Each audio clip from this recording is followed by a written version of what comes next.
In exercise 7.2, question number 1, part A. In this question you have to draw a number line and locate the points on them. आपको इस question में एक number line बनानी है और उसमें points को locate करना है. This we have already studied. You must have tried this question, but although I explained it again in the class. So let us suppose that this is your number line. ठीक है, यहाँ पे आपका 0 है. सबसे पहले you will see कि आपको कौन कौन से points दिए हैं for marking. आपको दिया है 1/2. 1/2 is given, 1/4 is given, 3/4 is given and 4/4 is given. आपको ये चारों फ्रैक्शंस को you have to plot it on the number line. ठीक है, हमने जब प्रॉपर फ्रैक्शंस को पढ़ा था तो हमने ये देखा था कि उस प्रॉपर फ्रैक्शन में जो न्यूमरेटर होता है it is always less than the denominator. तो ये जितनी भी फ्रैक्शंस यहाँ पे लिखी है all these fractions are proper fraction. ठीक है, और एक और चीज़ हमने पढ़ी थी प्रॉपर फ्रैक्शन में कि जितनी भी प्रॉपर फ्रैक्शन होती है they are always less than 1. यानी जितने भी ये पॉइंट्स हैं 1/2, 1/4, 3/4 and 4/4 they will lie between 0 to 1. 0 से लेकर के 1 के बीच में लाई करेंगे. वाई? बिकॉज इन सारी फ्रैक्शंस का जो न्यूमरेटर है it is less than the denominator. Hence all these 4 fractions are your proper fraction. Also we have learned in the proper fraction that जो भी proper fraction होती है उनकी value जो है it is always less than 1. तो यहाँ से हम ये assume कर सकते हैं कि ये जितनी भी plotting हमें करनी है चारों fractions की ये हमारी 0 से 1 के बीच में होगी. ठीक है, अब आपको देखना है सबसे पहला हाफ. 0 और 1 के बीच में हाफ वहाँ पे लाई करेगा. हाफ को करने के लिए हमने क्या देखा था, जितना डिनोमिनेटर दिया होता है आपको अपनी नंबर लाइन को उतने ही पार्ट्स में बांटना होता है, उतने इक्वल पार्ट्स में बांटना होता है. तो सिंपली 1 पार्ट ये हो गया, 2 पार्ट ये हो गया, तो आपका half it will lie here. ठीक है, हाफ आपका यहाँ लाई करेगा. उसके बाद 1/4 को प्लॉट करने के लिए आपको 0 से लेकर 1 के बीच में 4 पार्ट्स इक्वली डिवाइड करने होंगे. तो आप यहाँ से स्टार्ट करोगे 0 से लेकर 1 यहाँ तक A तक एक पार्ट, ये A से B तक दूसरा पार्ट, B से C तक तीसरा पार्ट और C से लेकर D तक आप कह सकते हो चौथा पार्ट. ये आपके 4 पार्ट्स हो गए.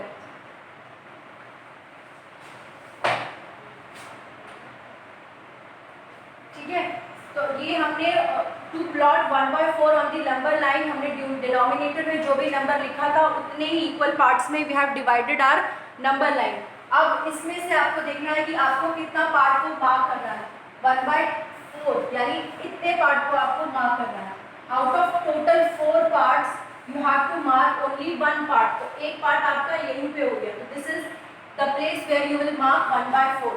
नेक्स्ट आपको देखना है 3/4 मार्क करना है. 3/4 कहाँ मार्क करोगे?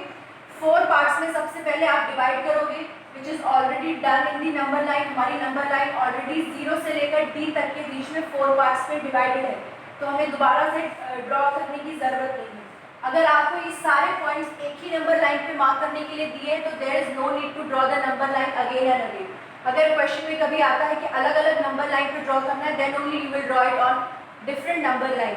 ठीक है, तो कमिंग बैक टू 3/4, 4 डिनोमिनेटर में है, that means you have to divide your number line into 4 equal parts. फिर उसमें से आपको न्यूमरेटर के ऊपर 3 दिया हुआ है, तो आप जब कवर करोगे 0 से A तक आपका 1 पार्ट होगा, A से B तक 2 पार्ट, B से C तक आपका ये 3/4 वाला पार्ट होगा. ओके, और लास्ट में है 4/4.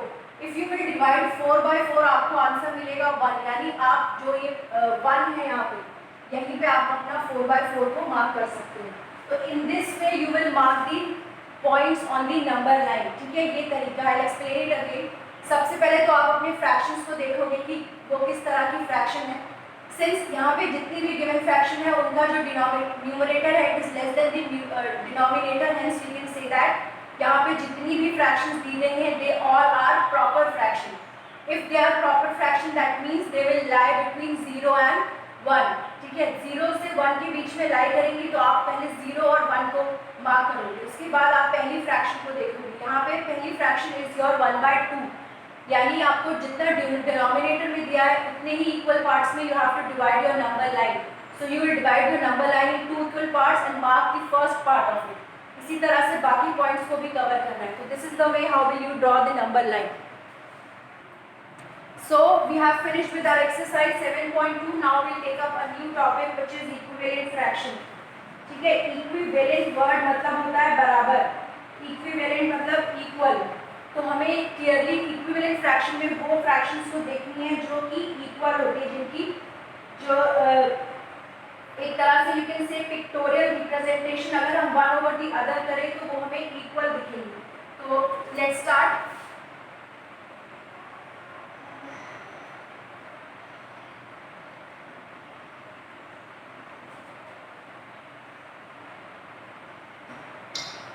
Mute yourself. Okay.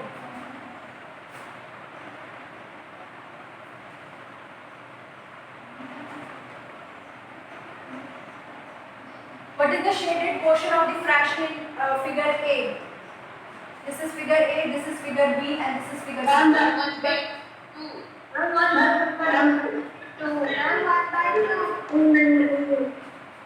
1/2. In figure B, 1/2.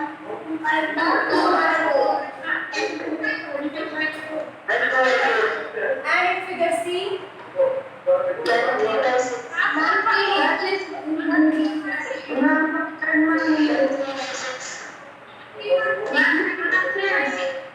बस.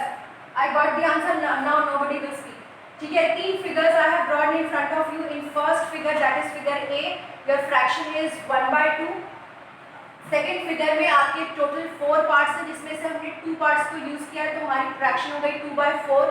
थर्ड फिगर में वी हैव 6 पार्ट्स, जिसमें से हमने 3 पार्ट्स को यूज किया है, तो हमारी फ्रैक्शन हो गई 3/6.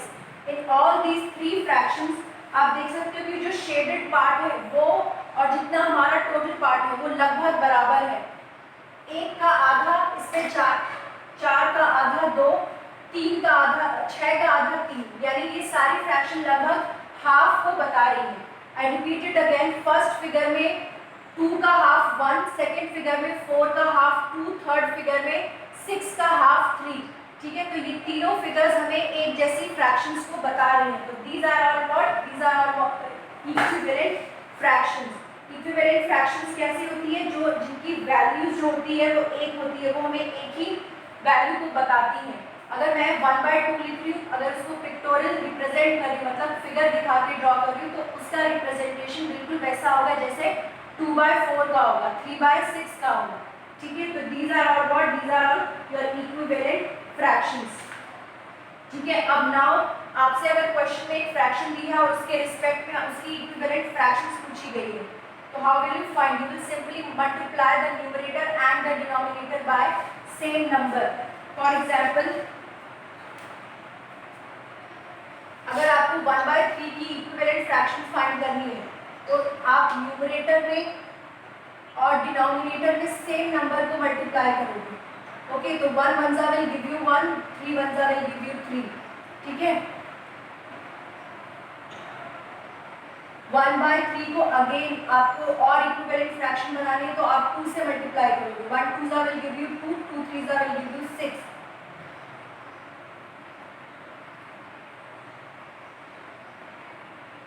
1/3 इंटू, फॉर एग्जाम्पल मैंने 5 ले लिया. मेक श्योर कि आप न्यूमरेटर और डिनोमिनेटर में सेम नंबर के साथ ही मल्टीप्लाई करोगे. न्यूमरेटर में अगर you have multiplied it with 5, तो डिनोमिनेटर में भी also you have to multiply it with 5. ऊपर कुछ और नीचे कुछ और मल्टीप्लाई करोगे, then you will never get an equivalent fraction.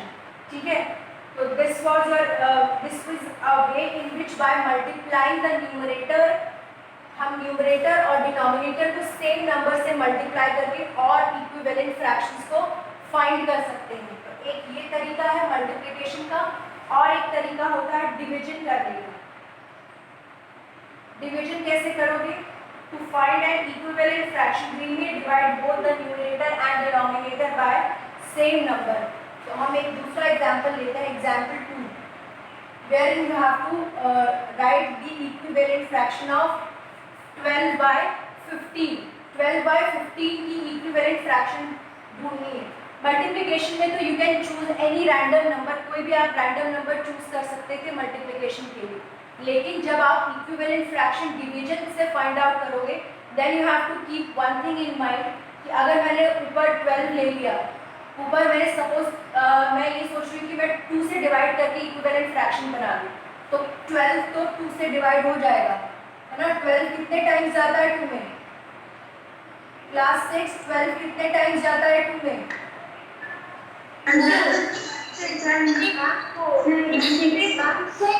ठीक है, 12 तो 6 टाइम जाता है 2 में, लेकिन क्या 15 2 के साथ डिविजिबल है? तो यहाँ पे क्या लिखेंगे? कुछ भी नहीं लिख पाएंगे, है ना। तो जब आप डिवीजन के थ्रू इक्विवेलेंट फ्रैक्शन फाइंड करोगे, then you have to keep one thing in mind that आप जो भी नंबर चूज कर रहे हो, जो भी न्यूमरेटर और डिनोमिनेटर में, वो दोनों ही डिविजिबल होना चाहिए उस नंबर से।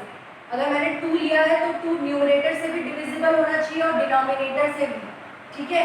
अगर आप अनइवन नंबर ले लोगे, जैसे मैंने यहाँ 2 ले लिया, और 2 जो था वो 12 से डिविजिबल था, लेकिन वो 15 से डिविजिबल नहीं है, तो हम 2 को नहीं चूज कर सकते।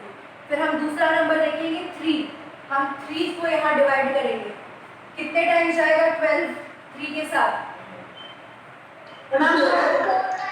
4 टाइम्स। और 5 के साथ 15 के साथ कितने टाइम्स?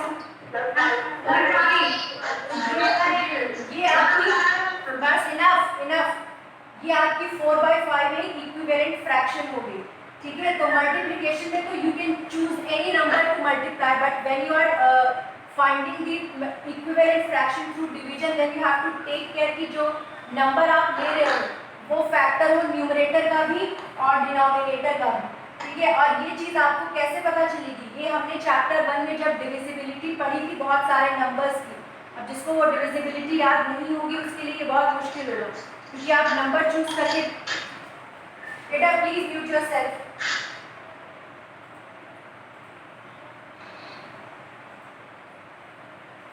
ओके, क्योंकि आप सिर्फ नंबर को देख के नहीं बता सकते अनलेस एंड अनटिल आपको उसकी डिविजिबिलिटी पता हो या फिर आपको टेबल्स अच्छे से आते हैं, ठीक है। तो ये हो गया दूसरा तरीका। Okay, so I'll take the example 3 first.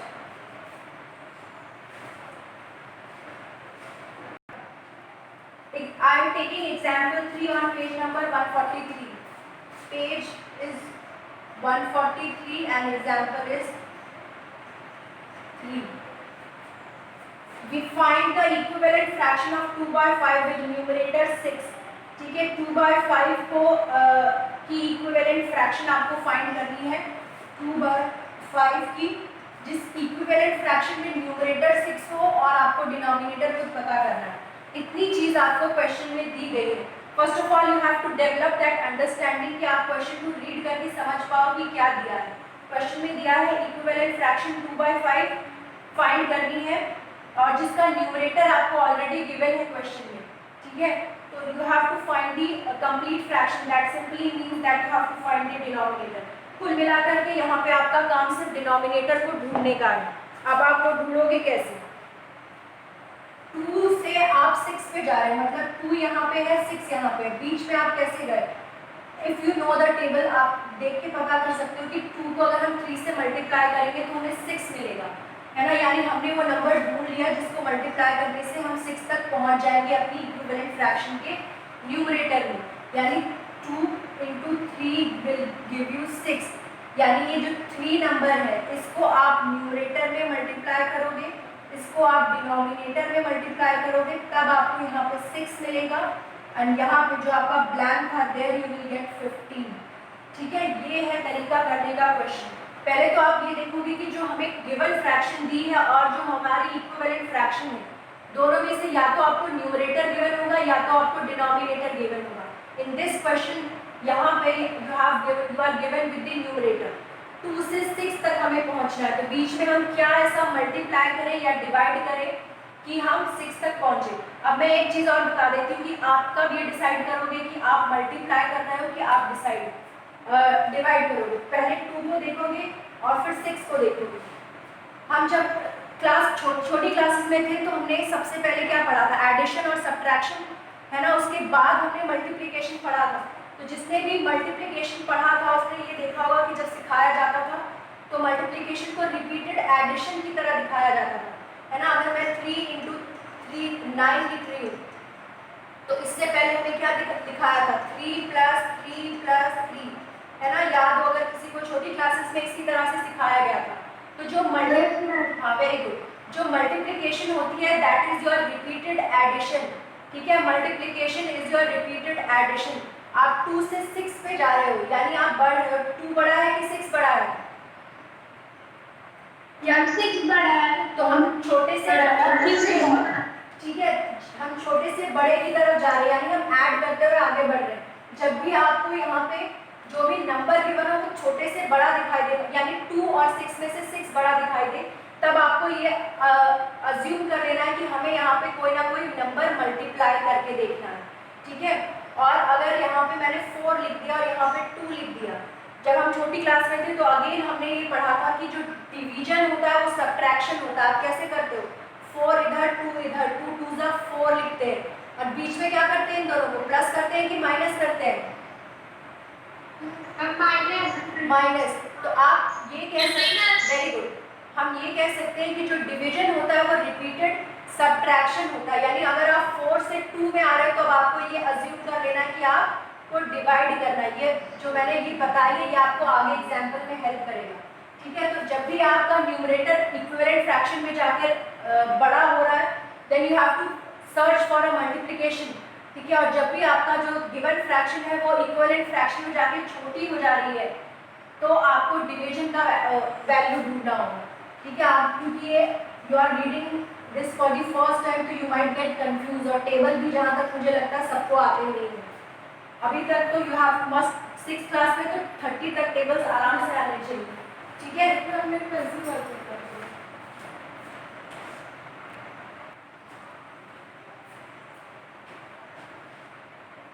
ये एग्जाम्पल कंप्लीट हो गया। इसके बाद हम देखेंगे एग्जाम्पल 4 ऑन पेज नंबर 144, ठीक है। Question is find the equivalent fraction of 15 by 35 with denominator 7। 15 by 35 आपको गिवन है और डिनोमिनेटर आपकी इक्विवेलेंट फ्रैक्शन का 7 है, ऊपर वाली फ्रैक्शन का आपको फाइंड आउट करनी है। तो हाउ विल यू डिसाइड? अब आप कंफ्यूज हो जाओगे कि मैं मल्टीप्लाई करूं या मैं डिवाइड करूं। तो 35 से हम 7 पे पहुंच रहे हैं, ज्यादा से कम में पहुंच रहे हैं। तो 35 से 7 पे पहुंच रहे हैं, तो ज्यादा पे पहुंच रहे हैं कि कम पे पहुंच रहे हैं? मल्टीप्लाई करेंगे कि डिवाइड करेंगे?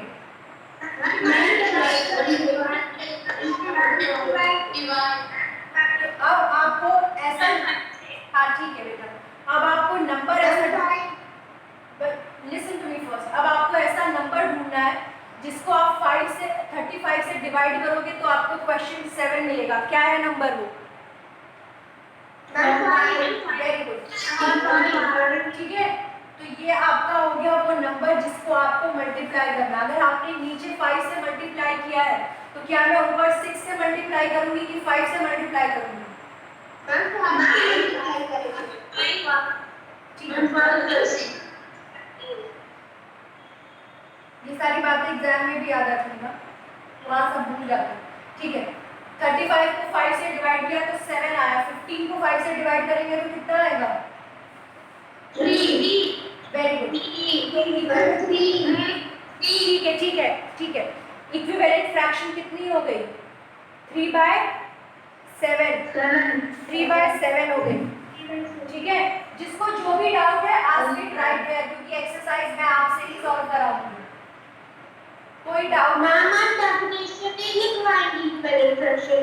बेटा definition is not that important, अगर होगी तो मैं व्हाट्सएप पे भेज दूंगी इवनिंग में, ठीक है।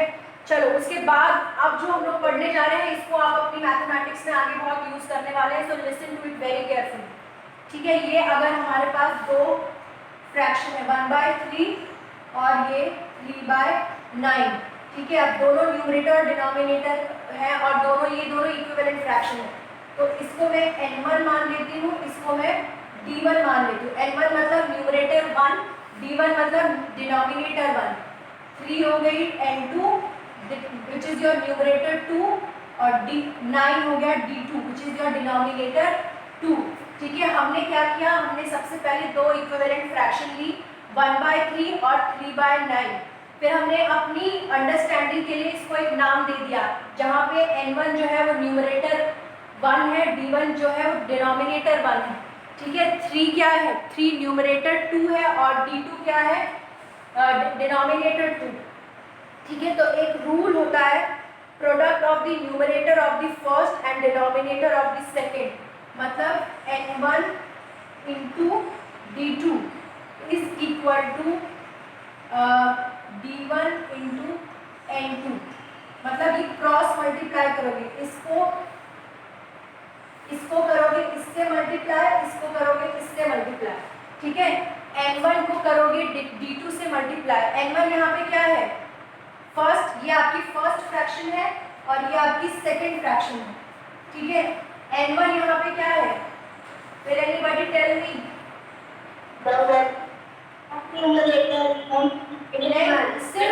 N1 जो है वो आपका न्यूमरेटर, हाँ N1। अच्छा ओके ओके बस ओके बेटा, जब मैंने ओके बोल दिया that means you have mute yourself. Okay, N1 जो है वो न्यूमरेटर 1 का फ्रैक्शन फर्स्ट का न्यूमरेटर है, D2 क्या है, फ्रैक्शन 2 का डिनोमिनेटर है, D1 क्या है, फ्रैक्शन 1 का न्यूमरेटर है, और N2 क्या है, वो फ्रैक्शन 2 का न्यूमरेटर है। तो यहाँ पे N1 कितना है, 1 है, D2 कितना है, 9 है। ठीक है, D1 यहाँ पे कितना है, 3 है, और N2 कितना है, वो भी 3 है। तो 1 9 सा क्या होता है, 9 होता है, 3 3 सा कितना होता है, 9 होता है। तो ये दोनों प्रोडक्ट 9 इज इक्वल टू 9, अगर ये दोनों इक्वल नहीं आते हैं तो आपकी फ्रैक्शन इक्विवेलेंट नहीं होगी। तो अगर आपसे कोई दो फ्रैक्शंस देके पूछ ले कि क्या ये फ्रैक्शन इक्वल है कि नहीं है, तो आपको सिंपली क्रॉस मल्टीप्लाई करना है, इसको कहते हैं क्रॉस मल्टीप्लाई। इसका N1 D1 N2 D2, ये जो डिनोमिनेटर है ये इसके न्यूमरेटर से मल्टीप्लाई होगा, ये जो डिनोमिनेटर है वो इसके न्यूमरेटर से मल्टीप्लाई होगा। इसको हम लोग कहते हैं क्रॉस मल्टीप्लिकेशन। टर्म याद रखना है, क्या कहते हैं,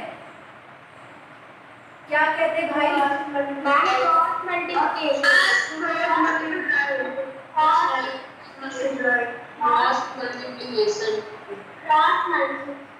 very good.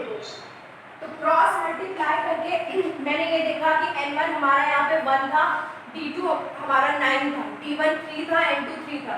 1 9 will give you 9, 3 3 will give you 9। जब आप दोनों को मल्टीप्लाई करोगे, अगर ये 9 जो है 9 के बराबर नहीं आता है, तब आपकी ये फ्रैक्शन इक्विवेलेंट नहीं होगी। ठीक है, हम इसको एक बार एग्जाम्पल से भी चेक कर लेते हैं। एग्जाम्पल 1/3 और आप यहाँ पे ले लो 2/8। ठीक है, यहाँ पे N1 क्या है, ये D1 है, ये N2 है, और ये D2 है। क्या पढ़ा था हमने, फर्स्ट फ्रैक्शन का numerator multiplied by second fraction का denominator is equal to product of first fraction का denominator multiplied by second fraction का न्यूमरेटर। N1 यहाँ पे हमारा 1 है, D2 कितना है, 8, D1 हमारा यहाँ पे 3 है, और N2 कितना है, 2। 1 8 will give you 8 and 3 2 will give you 6। क्या 8 6 के बराबर होता है? इस 8 इक्वल टू 6 नहीं होगा, it is not equal to. तो हमारी जो ये फ्रैक्शन है 1/3 वो इक्विवेलेंट नहीं है 2/8 के। ठीक है, तो आप इस तरह से चेक करोगे। ये मेथड सबको क्लियर है? और इस मेथड को कौन सा सही कौन है यार? Please mute yourself.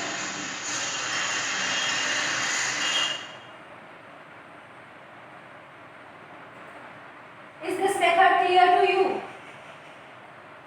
Okay, fine. तो आपकी बुक में on page number 144, write down the page, on page 144 एक टेबल दिया है। Draw that table in your copy as your homework. At 6 p.m. in the evening, I will check your homework. So you have to draw that table. Everybody can see that table in their book. ठीक है, जिसके पास नहीं होगा वो मुझे बताना, मैं आपको टेबल की फोटो, अब मैं I will remove that person. Enough of nonsense. On page number 144 there is a table which you have to do as your homework. उसमें आपको यही चेक करना है कि कौन इक्विवेलेंट फ्रैक्शन है और कौन इक्विवेलेंट फ्रैक्शन नहीं है. ठीक है, this you will do. Ma'am, this question has no equivalent fraction. What? बेटा ask it later. अभी I have to finish it off. ठीक है, this was your equivalent fraction. उसके बाद हमारा एक टॉपिक और रह गया, simplest form of fraction. To किसी भी फ्रैक्शन को सिंपलेस्ट फॉर्म ऑफ फ्रैक्शन, जब भी हम फ्रैक्शंस के सम्स को सॉल्व करेंगे लास्ट में आंसर लिखते वक्त हमें उसको सिंपलेस्ट फॉर्म में लाना है, यानी उस फॉर्म में लाना है जिसके आगे वो फर्दर रिड्यूस ना की जा सके. ठीक है, तो we will see this with the help of an example. That example is given in your book. 36 by 54. Still I can hear some voice.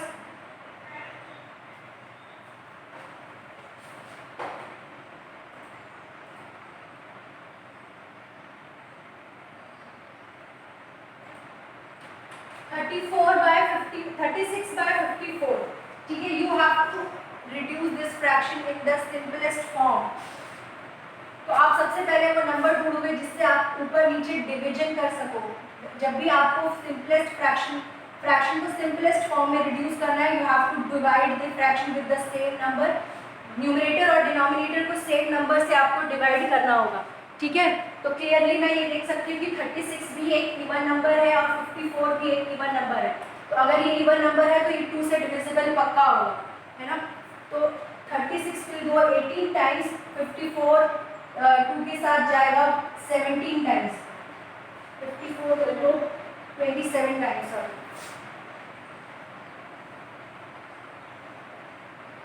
है ना. स्टिल आई कैन सी कि 18 और 27 जो है उसको हम लोग फर्दर रिड्यूस कर सकते हैं. किस नंबर से डिवाइड करेंगे? 3 से.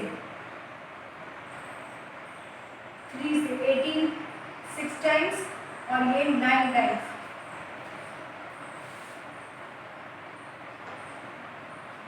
6 by 9 को again you can divide it by 3 to reduce it further. 6 आपको यहाँ 2 मिलेगा, यहाँ पे 3. अब 2 by 3 को आप आगे रिड्यूस नहीं कर सकते. बट अब इसमें ये प्रॉब्लम है कि हम हर बार कैसे अज्यूम कर लें कि ये नंबर इससे डिवाइड होगा, इससे डिवाइड नहीं होगा, क्योंकि आप हिट एंड ट्रायल बार बार नहीं कर सकते हर एक नंबर के साथ. तो उसके लिए आपको क्या करना है, जो आपका क्वेश्चन गिवन है, हमारा क्वेश्चन यहाँ पे 36 by 54 गिवन है. आपको इन दोनों नंबर्स के फैक्टर्स को फाइंड करना है. 36 का फैक्टर 1 2 3 4 6 9 12 एंड 36 itself. इतने सारे फैक्टर्स होंगे 36 के. ठीक है, उसके बाद आपको 54 के फैक्टर्स को देखना है. यू विल सी 1 2 3 हाँ ओके. 54 के फैक्टर्स 1 2 3 4 9 4 नहीं, 4 is not the factor of 54 is not a factor of 6 is there. 6 is there और आगे का 18 भी है ना. बस ओके. और 54 itself. इतने फैक्टर्स देखने. फिर आपको इन दोनों में से इसका हाईएस्ट फैक्टर देखना. हाईएस्ट फैक्टर कितना दिख रहा है? 36. हाँ 18. तो आप अगर आप 36 और इसको 18 से डिवाइड करोगे तब भी आपको यहाँ पे ये 2 by 3 डायरेक्टली मिल जाएगा. ठीक है, तो आपको सबसे पहले सिंपलेस्ट फ्रैक्शन को रिड्यूस करने जब आप जाओगे तो आपको क्या फाइंड करना है? सिंपली आपको जो न्यूमरेटर और डिनोमिनेटर में गिवन नंबर है उसका सिंपली आपको HCF फाइंड करना है. ठीक है, यहाँ पे हमने सबसे पहले फैक्टर्स को लिखा, फिर हमने हाईएस्ट कॉमन फैक्टर को देखा. ठीक है, तो इसको करने के लिए first of all you will have to find the factors then you have to find the highest common factor. This is the way in which the question needs to be done. ठीक है, उसके बाद अब हमारी exercise आती है. Exercise की जिम्मेदारी आपकी है. We are going to begin with exercise 7.3. Okay, पहला क्वेश्चन बहुत इजी है. आपको उसमें फ्रैक्शंस को लिखना है, तो फिगर देख के फ्रैक्शंस को लिख लोगे ना. A is not. अच्छा, okay, somebody please check if question number A is there in your syllabus. Question number 1 का part A is there in your syllabus. Somebody please check. ठीक है? No, It's not there. It's not there. Okay, I got it. B वाला आप homework करके आओगे. कैसे homework करेंगे मैं एक पार्ट आपको बताती हूँ.